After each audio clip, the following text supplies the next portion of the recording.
Tonight, the severely malnourished children killed in Gaza as their parents tried to get food.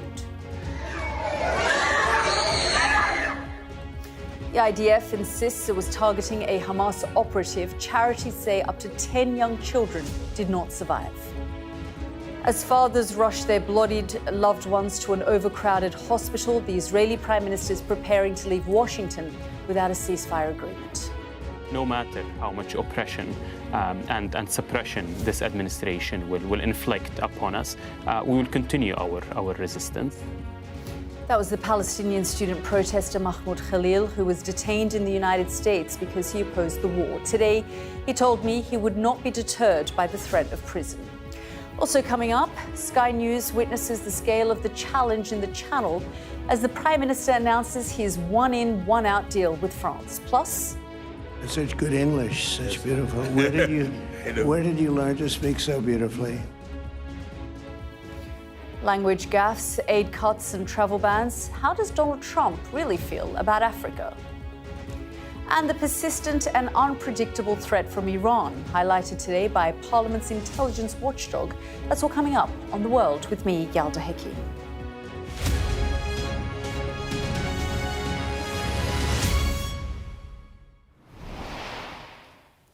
Good evening. I want to start tonight's programme with a question. What will it take for the war in Gaza to end? Donald Trump says he wants a ceasefire, but while he calls for peace, his administration is cracking down on those who protest the loudest. He'd hoped to make a big announcement in Washington this week, but that's unlikely to happen. And as Benjamin Netanyahu prepares to return to Israel, his forces are continuing to kill hundreds of people in Gaza.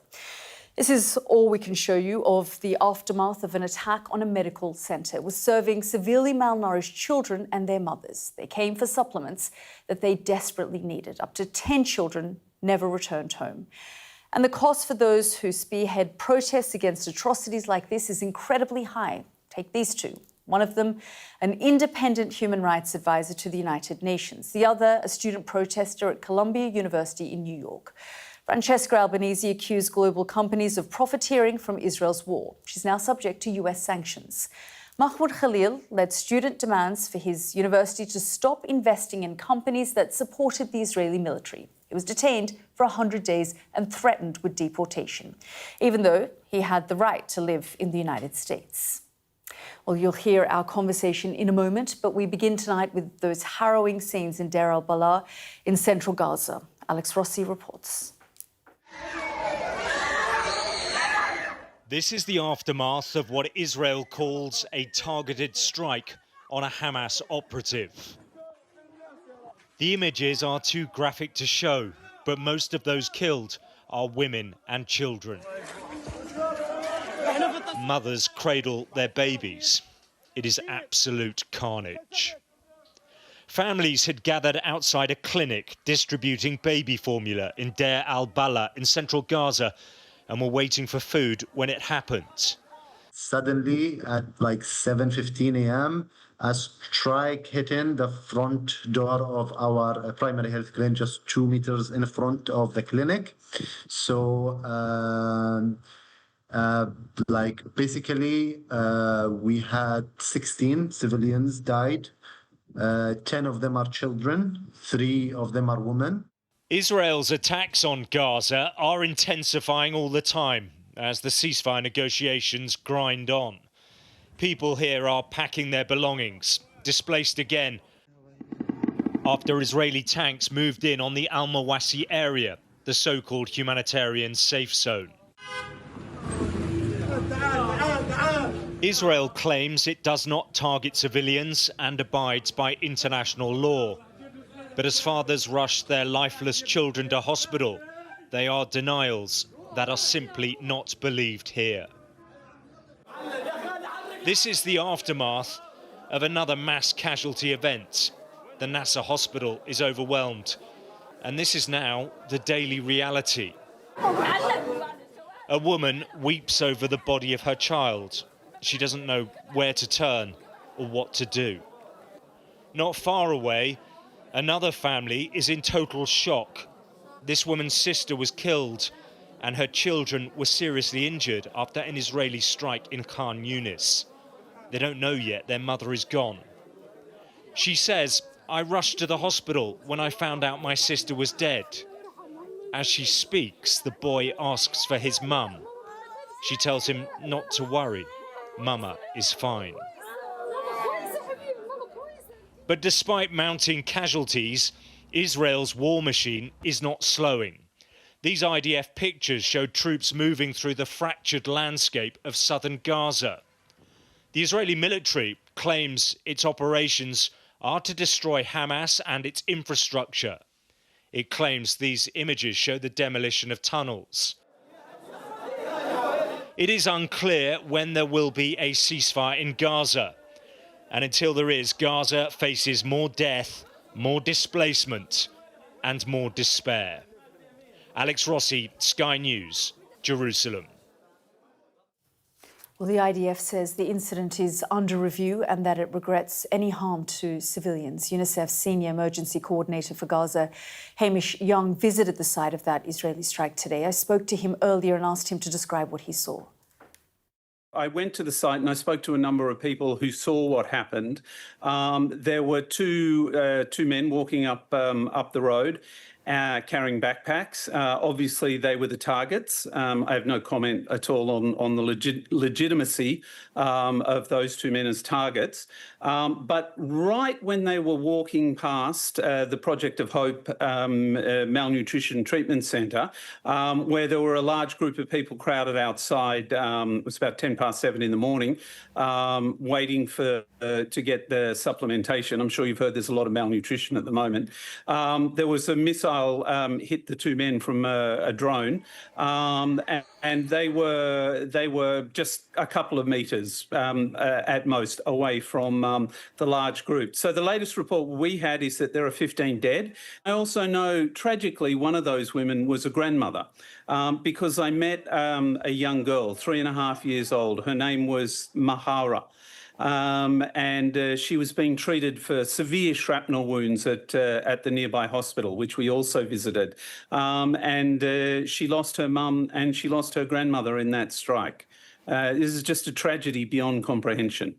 Yeah, as you said, you went to the site. You also went to the hospital where they were being treated. Just talk us through what you saw and witnessed at the hospital, the conditions of the hospital, because we know that supplies are scarce at these hospitals, and they really are, if not already at breaking point, in really bad condition, the hospitals itself. So when these strikes happen, it really does overwhelm them when these injured are taken there. That's right, Yalda. It's Al-Aqsa Hospital. I mean, I've been there many times. It's one of the few hospitals in Gaza that's still functioning.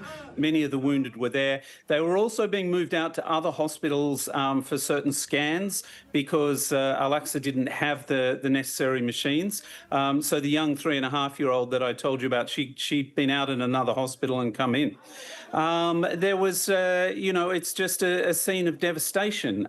We spent most of our time there talking to a young mother. Domina was her name. She was suffering from multiple shrapnel wounds. She was lying in a bed with her relatives around her, a lot of other women. And I couldn't help noticing she was clutching a small baby shoe, like a baby's booty type thing, and just holding it and holding on to it. And we later learnt that that was the booty of her son, Mohammed, who'd been killed just at the strike a couple of hours earlier. And I mean, and she told us that he just said "mama" for the first time that morning. I mean, we didn't keep it together, that's for sure. And we also met her other son, Emad, who fortunately did survive, but he had serious shrapnel wounds in the chest and his thigh, and he was at that stage in the ICU. So that's what we found at the hospital this morning. You know, Hamish, yesterday I was speaking to your colleague, James Elder, who talked to us about the malnutrition, about the water shortages, about meningitis, about various other things. Just give us a picture. You're there now in Gaza, and this project, Project Hope, alongside, I understand, UNICEF, we're trying to give supplies and supplements to these children, to these mothers who desperately need it. Yeah, well, that's right, Yalda. I mean, I've been here since the beginning, since November 2023, and this is the worst I've seen it throughout that time. Since the blockade on the 2nd of March, we've run out of practically everything. Of course, there's not enough food. There's not enough clean water. And as I said, the hospital situation is disastrous. So, of course, there's huge amounts of malnutrition, and it's increasing daily. The other thing that is really, really serious at the moment is the fuel shortage, because all of Gaza is running on generators. And at the moment, the fuel is down to almost nothing. So there are generators supporting hospitals that are about to run out of fuel. And that means people on ventilators will die. As soon as that generator stops running, they'll die.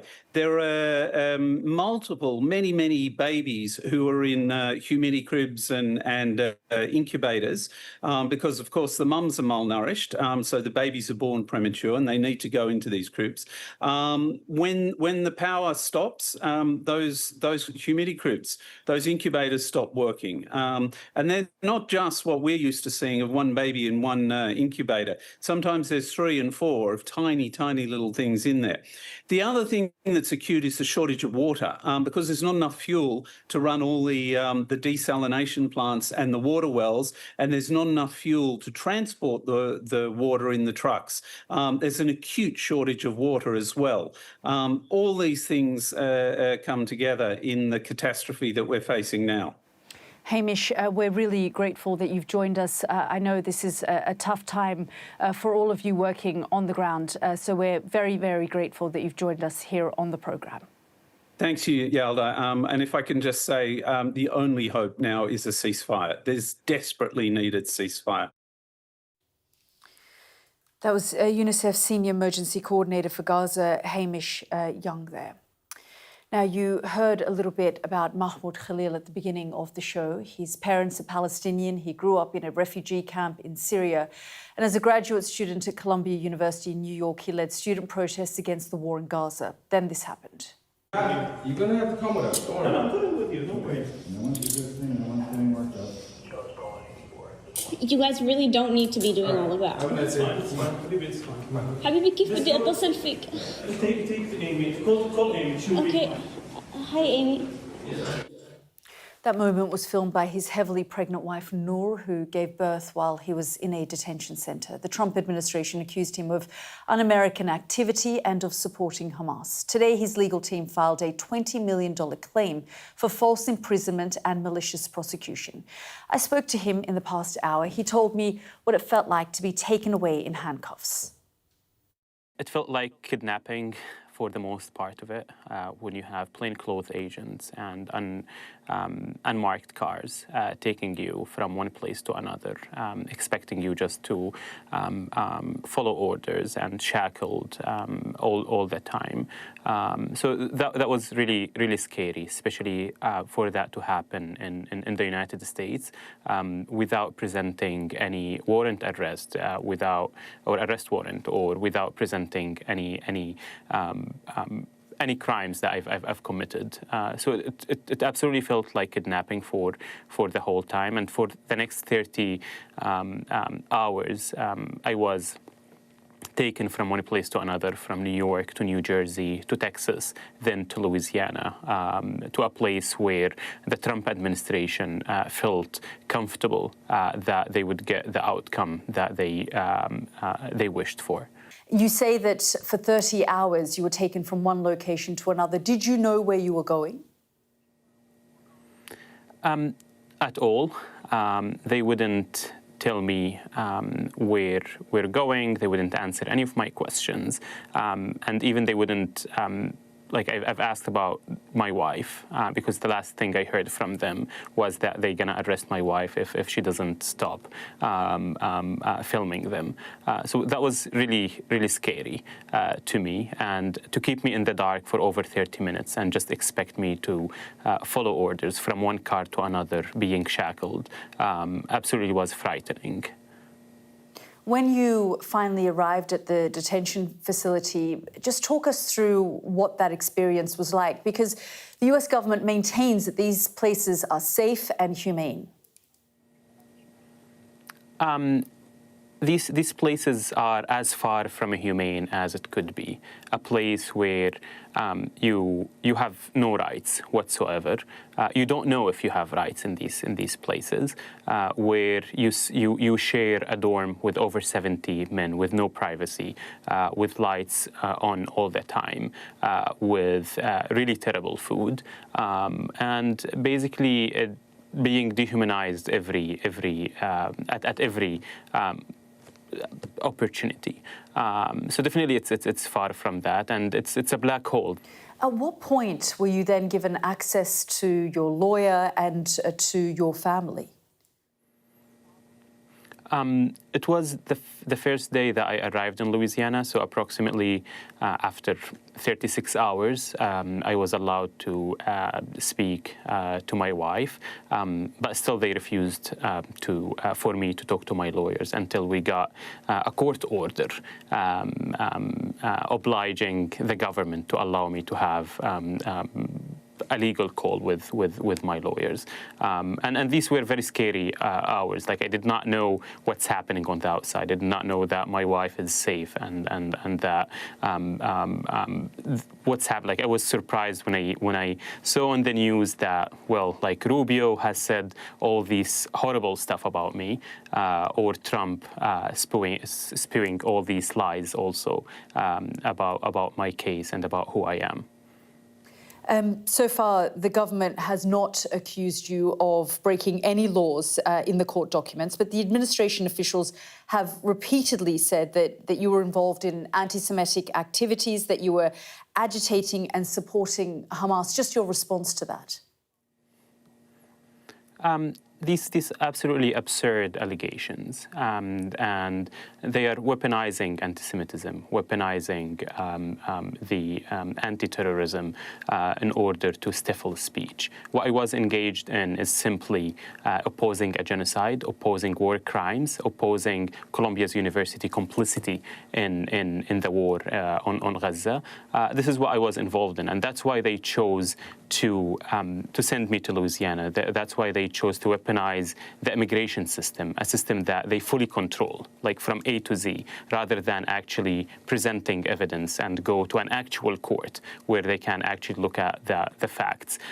So it's absolutely absurd, and it's scary that now they're weaponizing anti-Semitism in order to stifle speech and in order to just police thought in this country. And I said it once and once again that I take anti-Semitism and safety concerns very, very seriously. And there's no place for hate and bigotry in the Palestine movement in the United States. But these are being deliberately misrepresented, distorted, just to stifle speech, because it's easier for them to cancel speech. It's easier for them to throw us in jail than actually reflect on what's actually happening, which is a genocide in Gaza, that the U.S. is fully complicit in it. Have they shown you or told you specifically the kind of, or presented any evidence where, which constitutes you supporting Hamas or inciting anti-Semitism? Nothing at all, literally nothing at all. And they are depending on tabloid articles from right-wing media that were basically not even fabricating evidence against me. Like there's literally nothing against me in the media. They are depending on articles about groups that I'm allegedly part of. But basically, all these are retaliation against my freedom of speech, because I spoke out and spoke up against the U.S. and Colombia complicity in the genocide in Palestine. And this should scare everyone in this country, that they are actually now using these fascist tactics in order to stifle speech. There is an immigration act that says the Secretary of State can remove a person that they deem adverse to foreign policy. Just talk us through where your case stands now. My case now is basically the court, the federal court, an actual court, did rule that my detention is likely unconstitutional, that the Rubio determination is unconstitutional, that a person shouldn't have this power to target individuals for their First Amendment, for their freedom of speech. So this is where it stands right now, and it's a beginning. Like, we are still at the very beginning of a long fight against this administration, and now we're seeking accountability from this administration for their targeting against me, for their baseless allegations, for their smear against me, and for their malicious prosecution against me. Just talk us through how your lawyers are doing that, because I understand your lawyers have filed a claim for $20 million in damages against the Trump administration for alleging that you were falsely imprisoned, maliciously prosecuted and smeared as an anti-Semite as the government sought to deport you over your prominent role in campus protests. Yeah, we're filing a federal torts claim, which is basically presenting evidence and asking also for evidence from the government. Basically, we are showing that what the government did to me is as you've mentioned, is malicious prosecution, just for the sake of shutting me up and not to continue to speak for the rights of Palestinians. And it's just the first step of accountability that I will seek now against everyone who took part in this horrible campaign against me. And I mean, we have an alternative, which is an official apology from the administration to stop these fascist policies against freedom of expression, against Palestinians in this country. And, of course, you missed the birth of your child, your firstborn. As we said at the beginning of this interview, your wife was heavily pregnant when you were taken away. Just, talk about how that was for you, knowing that she was giving birth and you didn't know when you would be released. Yalda, to be honest, I don't think there's any word that can describe the agony and the sadness that I went through during that specific moment. To be deprived from such a divine moment, from a moment that my wife and I had always dreamed about. We planned so much for that moment, and to be deprived from that just because a politician did not like my speech in a country that's supposedly protects freedom of expression, that's founded upon democracy. And I really don't think I can describe that moment and how I felt during that. And I don't think there's anything that will make up for missing the birth of my son, and for missing being with my wife, supporting her during such a moment, of course. That was Mahmoud Khalil. Let's bring in our US correspondent, Mark Stone, who joins me live now. And Mark, we'd been tracking and covering Mahmoud Khalil's story because, of course, everyone saw those images that his wife captured of him being taken away, detained by those ICE agents. And for a while, it was unclear where he ended up. And now he's out again after over 100 days and really speaking up against this administration. Yeah, that was a fascinating glimpse into a story that really captured not the nation but the world and divided opinions. Some saw it as, you know, the delivery of what Trump had promised, which was an immigration crackdown, which is both on illegal immigrants and those that are seen to be not doing the right thing or saying things that are not right. But I think what it really clearly demonstrates is the cruelty of the Trump administration's immigration policies, and much more important even than that, it's the lack of due process, whether it be him or so many others around the country, thousands and thousands of people who have been rounded up by ICE agents, kind of secret police effectively, in the United States of America, rounded up and then crucially not put through a court proceeding and just sent to a detention center far away. Many of them do not get contact with their family and friends, and then in many cases they are simply deported. So it's the issue of no due process that I think has startled so many. Fascinating interview, brave of him to speak out, but one voice of many, many more. Yeah, absolutely. And Mark, we've been talking all week, you and I, about Benjamin Netanyahu being there in Washington. Rare to see him stay for so many days. And of course, this was his third visit. And the hope was that Donald Trump would be able to make some kind of announcement around a ceasefire in Gaza. That hasn't happened yet. It hasn't, and I suppose in that sense you could look at this week and say what a waste of time it was. But actually, although the clear objective of being able to stand side by side and say we've done it, we've got a ceasefire, behind that there has been quite a lot of work. Most of it actually not taking place here. Most of it, as you know, taking place at a hotel in Doha. Israelis in one wing of the hotel, the Hamas officials in the other wing, and the Qataris and the Egyptians shuttling between the two. We had an interesting briefing last night, which gave us a very clear sense of Netanyahu's thinking.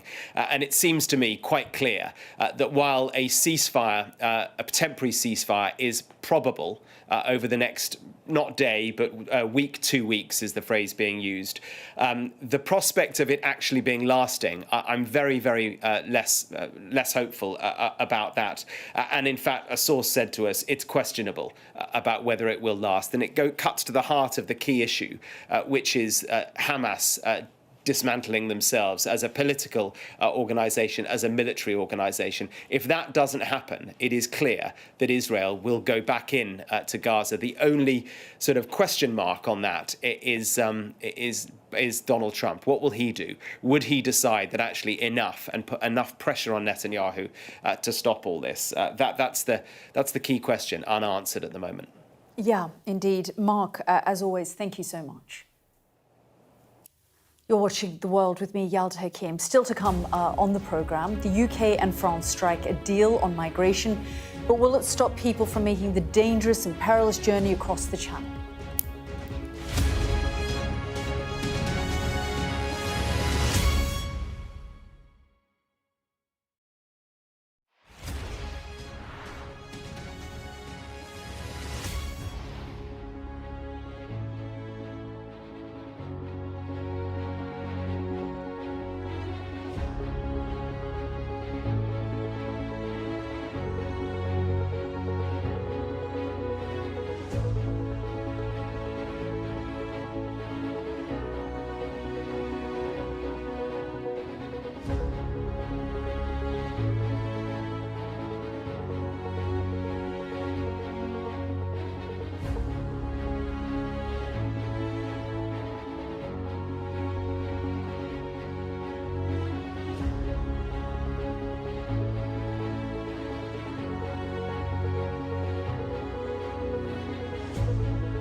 I'm Stephen Murphy, and I'm Sky's Ireland correspondent based here in Dublin. The waters of Ireland and Britain should be home to great white sharks. If there are great white sharks in this area, there's no reason they wouldn't come here to feed. It's basically a buffet on a beach. This could be not only a record-breaking storm, but potentially the most dangerous storm ever to hit Ireland.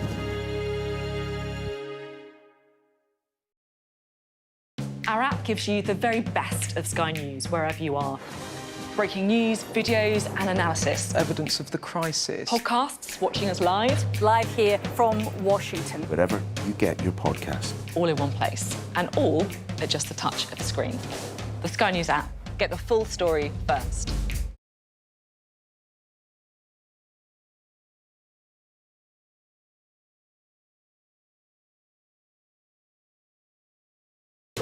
We are under Israeli military restrictions in terms of some of the things that we can film, but it's important to be in there.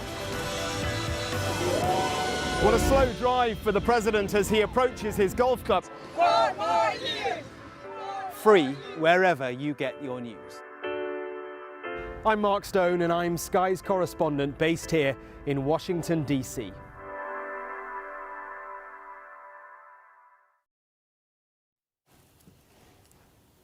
Welcome back to the programme. Now to the new migration deal signed today between the UK and France. The so-called one-in, one-out plan, agreed with French President Emmanuel Macron, is set to begin within weeks. But today, on the other side of the channel, Sky News witnessed the scale of the challenge. Our Europe correspondent Adam Parsons was there as the dinghies were launched at dawn.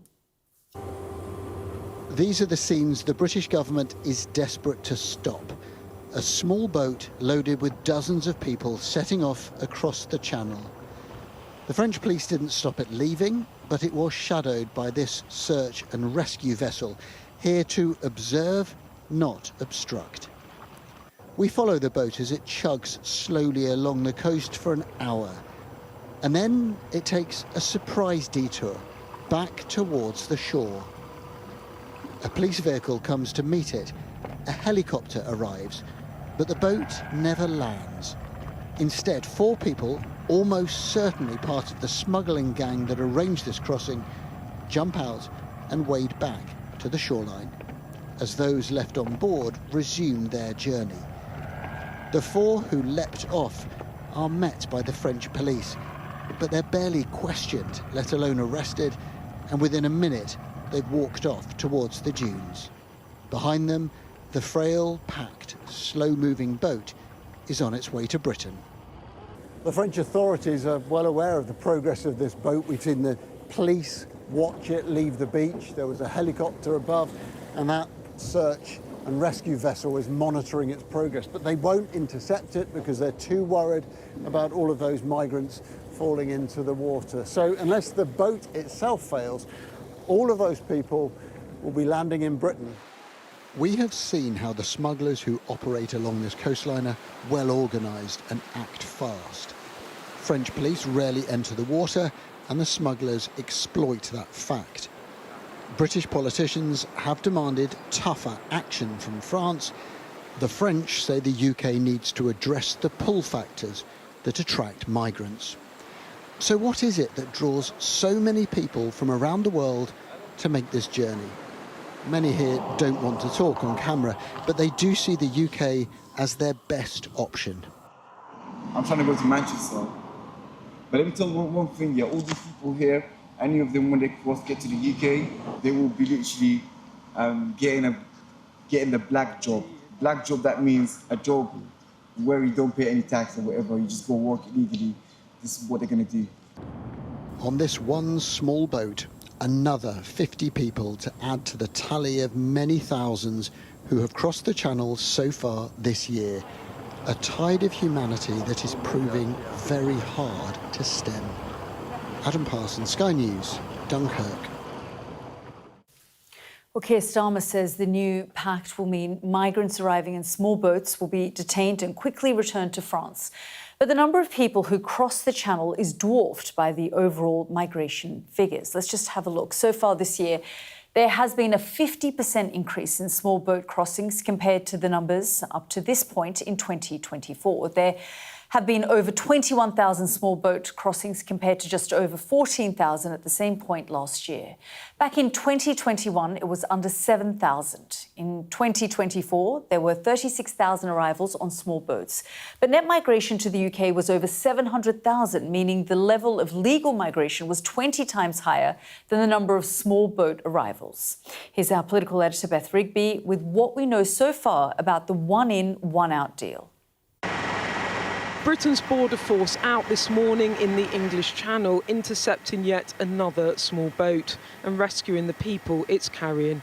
79 more illegal migrants landing in Dover in a crisis that seems to have no end. Shortly after these migrants arrived in Britain, this man arrived in Downing Street for an Anglo-French summit with illegal migration top of the agenda. President Macron's the first European leader to come to the UK for a state visit since Brexit, so this is a massive symbolic moment. But today it's all about the politics. The Prime Minister really needs a win on small boats. President Macron, can you do a deal on small boats, sir? What these two leaders have agreed is to trial a limited returns deal where up to 50 migrants a week will be sent back to France. In return, Britain will take in the same number of migrants if they have links to the UK. It's expected to cost British taxpayers millions of pounds. It's a pilot to break the model. That is the whole point of it. It is groundbreaking, and it's no wonder that for years British governments, previous governments, have been trying to secure a deal like this, a returns agreement like this, because all governments have realised just how important it is. And we've now been able to agree it. And we've agreed it because we have cooperated, collaborated through serious diplomacy to get an outcome which is best for both of our countries. But President Macron also using this moment to blame Brexit for Britain's worsening border problems. I wouldn't want there to be an idea that we're not doing our job or we're wasting UK money. I want to remind you that when you put in £1, we put in €3, and so we're putting in a lot of money to defend the border. We sold a lie to the British people, which is a problem with Europe, but the problem has become Brexit. The Prime Minister had every right to look pleased today because Brexit cast a long shadow over relations between London and Paris, but with some deft diplomacy, he's turned the page and he's actually got a real policy win here today. Because what he and President Macron have agreed is a real plan to try and create a deterrent to stop small boat crossings. Now, it will start off as a pilot. It will be only a fraction of the people crossing illegally that will be sent back to France. But there is a possibility that he can scale it up and make a real difference. And that really matters because migration is a top 3 voter priority. And if he doesn't fix this problem, it's going to really hurt him at the polls.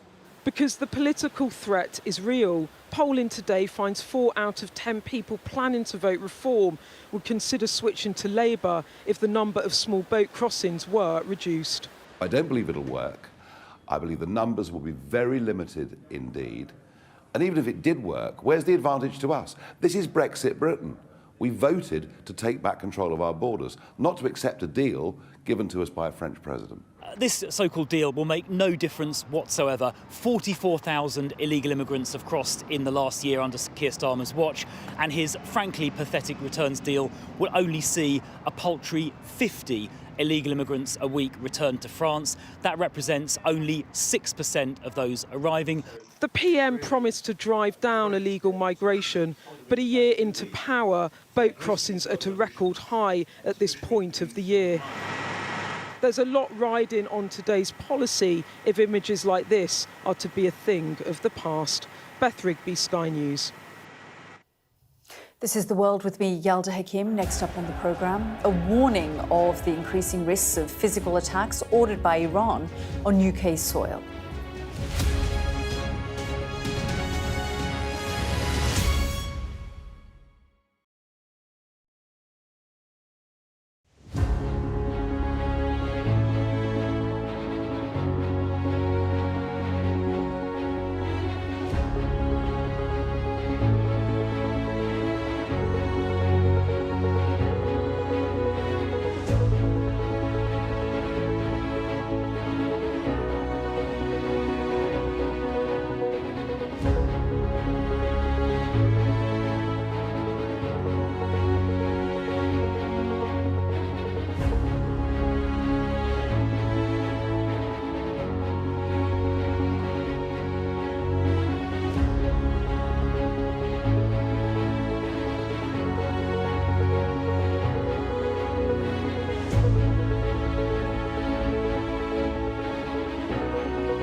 Turkey is burying its dead. Whole families died in this collapse. Generations wiped out. I'm Siobhan Robbins, Sky's Europe correspondent based here in Berlin.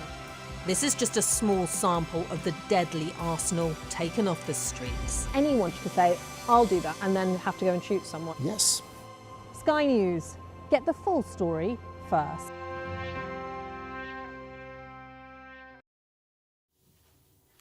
Welcome back to the programme. Kidnapping, assassinations and physical threats. That's how opponents of the Iranian government living in the UK are being targeted, according to the UK Parliament's intelligence watchdog. A new threat assessment describes the risk from Tehran as wide-ranging and unpredictable. Our home editor Jason Farrell reports. Iran's supreme leader 5 days ago in a rare public appearance. Today's report describes Iran as unpredictable, with a risk appetite, willing to use assassination on UK soil as an instrument of state policy.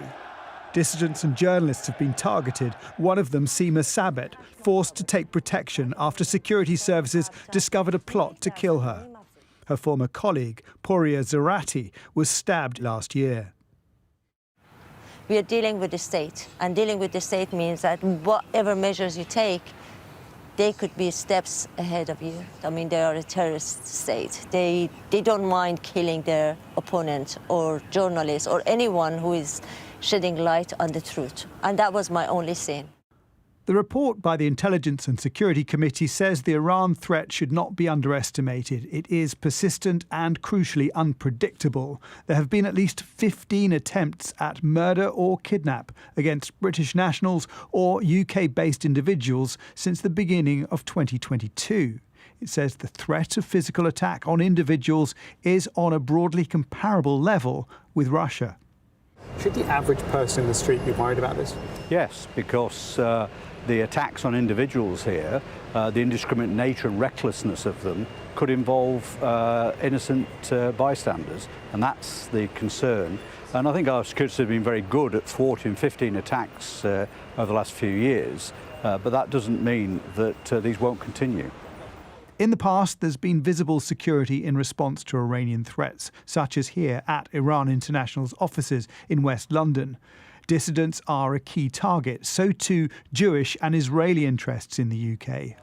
The report is critical of the government's understanding of Iran, its lack of expertise and strategy. It doesn't say whether Iran's Revolutionary Guard should be prescribed as a terrorist organisation, but it does suggest that it's time for the government to make up its mind on that matter. It's a terrorist organisation. Their operation in the UK shows a terrorist organisation is behind what they're doing, and why there hasn't been a proper response to stop them. The Iranian embassy told us the Islamic Republic of Iran condemns the continued weaponization of unfounded intelligence assessments to justify hostile policies. It urges the UK to refrain from further disseminating false information that damages bilateral relations and regional stability. The government says it has and will continue to take action, wherever necessary, to protect national security. Jason Farrell, Sky News. This is The World with me, Yalda Hakim. Next up on the programme, Donald Trump's gaffe as he welcomed West African leaders to the White House. We'll ask what the president really thinks about the African continent.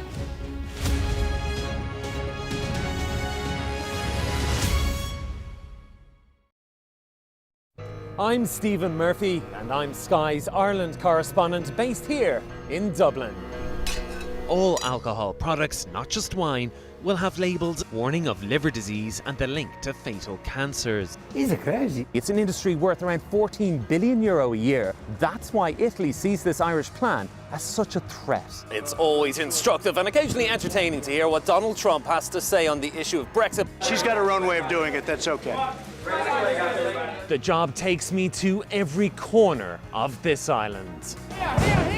The rioting stemmed from a horrific daytime stabbing attack at a primary school in the city centre. The scale of the rioting and the destruction it caused is pretty much unprecedented here in Dublin. Jerry, any comment on the judge's decisions? Do you feel vindicated, Jerry? This is the end, the somewhat chaotic end, of a 52-day trial. Micheál Martin could be set to head back to government with the Taoiseach Simon Harris. Are you confident that you can now return as Taoiseach? I'm cautiously optimistic and excited. A mystery press conference hastily called. Leo Varadkar strode out and didn't disappoint. I am resigning as President and Leader of Fine Gael effective today. The people here sometimes feel they're somewhat neglected by the Irish government, to the extent that this place is sometimes known as the Forgotten County. The waters of Ireland and Britain should be home to great white sharks, but none have ever been found. If there are great white sharks in this area, there's no reason they wouldn't come here to feed. It's basically a buffet on a beach. This could be not only a record-breaking storm, but potentially the most dangerous storm ever to hit Ireland. Sky News, get the full story first.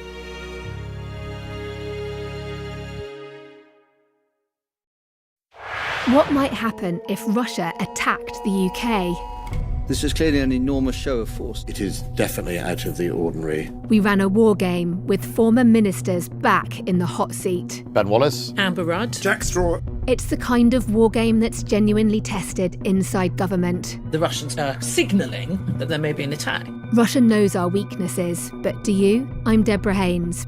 From Sky News and Tortoise, this is The War Game. Listen wherever you get your podcast. I'm Stephen Murphy, and I'm Sky's Ireland correspondent based here in Dublin. The waters of Ireland and Britain should be home to great white sharks. If there are great white sharks in this area, there's no reason they wouldn't come here to feed. It's basically a buffet on a beach.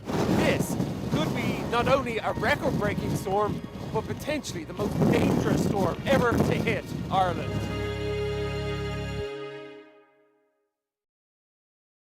Our app gives you the very best of Sky News wherever you are. Breaking news, videos and analysis. Evidence of the crisis. Podcasts, watching us live. Live here from Washington. Wherever you get your podcast. All in one place. And all at just the touch of a screen. The Sky News app. Get the full story first.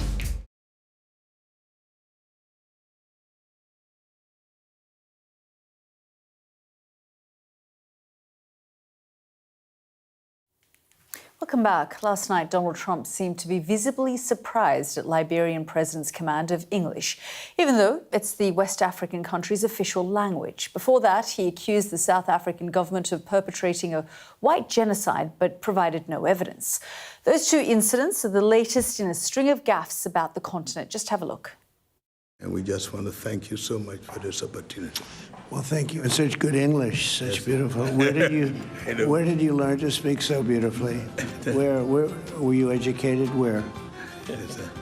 In Liberia. Yes, sir. Well, that's very interesting. It's beautiful English. Sure. Turn the lights down and just put this on. It's right behind you. Have they told you where that is, Mr. President? No. To be joined by the leaders of Cote d'Ivoire, Ethiopia, Ghana, Guinea, Nambia. Nambia's health system is increasingly self-sufficient. In the African nation of Lesotho, which nobody has ever heard of. I'm joined now by Dr. Zainab Osman, Director of the Africa Programme at the Carnegie Endowment for International Peace. Dr. Osman, thank you very much for joining us here on the programme. I first just want to get your reaction to hearing Donald Trump saying that to the Liberian president, really being unaware that English actually is the official language of Liberia. Well, thank you very much for having me. I mean, it was definitely a very funny moment, to say the least. But I think it also reflects the fact that, U.S. engagement at a very broad level with Africa is quite limited compared to many other parts of the world. And for Donald Trump himself personally, I'm not really sure he has visited the continent ever. So his understanding of countries, particularly the smaller countries, those that are less prominent, is definitely very limited. And I suppose this is then an opportunity to provide more information to him and to maybe even have him potentially visit the continent at some point so that he can understand that region better. Yeah, you talked about how this administration, has less interaction with Africa compared to other parts of the world, frankly, compared to other administrations. I mean, if you go back to George W. Bush's administration, he visited Liberia, for example, and there are historic ties between the United States and Liberia. I mean, I believe the capital is named after a former American president. Oh, absolutely. I mean, Liberia and the US have a very distinct relationship, right? Given all of the history, including that which you mentioned.